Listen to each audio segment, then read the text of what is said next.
Hello students, हम लोग जो है चैप्टर 1 पढ़ रहे थे, केमिस्ट्री का क्लास 11 का। Is matter around us pure, already Dalton's atomic theory तक हम लोग पढ़ चुके हैं। आज हमारा टॉपिक है एटम्स एंड मॉलिक्यूल्स। ठीक है, तो एटम्स एंड मॉलिक्यूल्स का बेसिक समझेंगे। जो अभी आप डाल्टन्स थ्योरी में पढ़े थे कि सबसे स्मॉलेस्ट पार्टिकल्स होता है एटम्स, जो इंडिविजुअल होता है, इसको आप तोड़ नहीं सकते, है ना।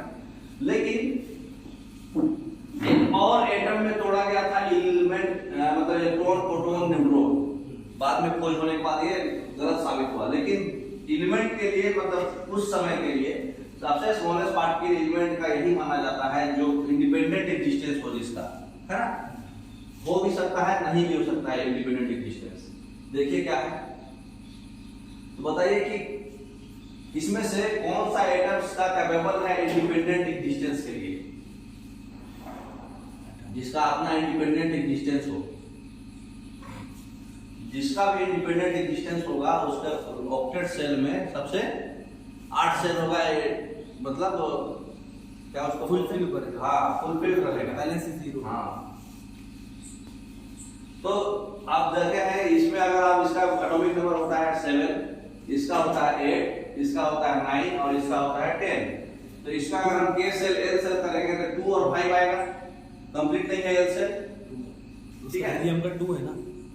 हाँ, इसका 2, सॉरी, इसका 2 होता है, इसका 2 और 6 होगा तो ये भी कंप्लीट नहीं है ऑक्टेट। इसका 2 और 7 ये भी कंप्लीट नहीं है, लेकिन इसका 2 एक सेल K सेल कंप्लीट है, ये आपका इंडिपेंडेंट एग्जिस्टेंस होगा। ठीक है, तो हीलियम हो जाएगा आपका।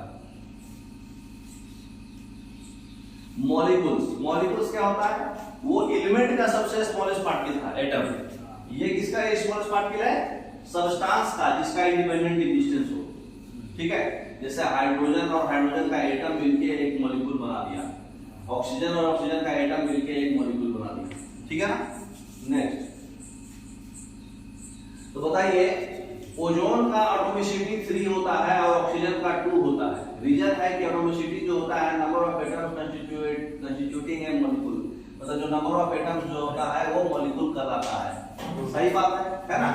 तो जैसे O3 है इसलिए उसका एटॉमिसिटी 3 है, O2 है तो उसका 2 है।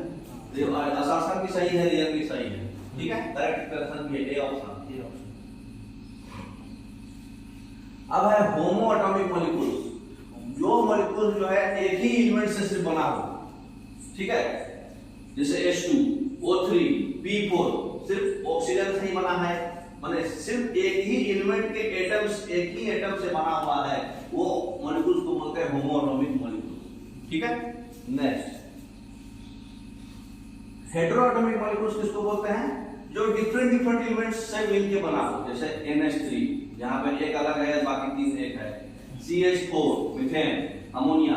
तो ये सब मॉलिक्यूल्स में क्या हो रहा है, डिफरेंट मॉलिक्यूल्स, डिफरेंट एटम से मिलकर बना है, ये हेटेरो एटॉमिक मॉलिक्यूल्स है।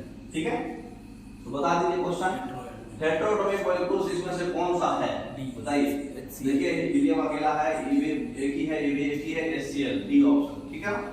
Next, atomic mass unit. ठीक है, ये हम लोग जो है अगले क्लास में पढ़ेंगे। ओके, आज वाला इतना ही, थैंक यू।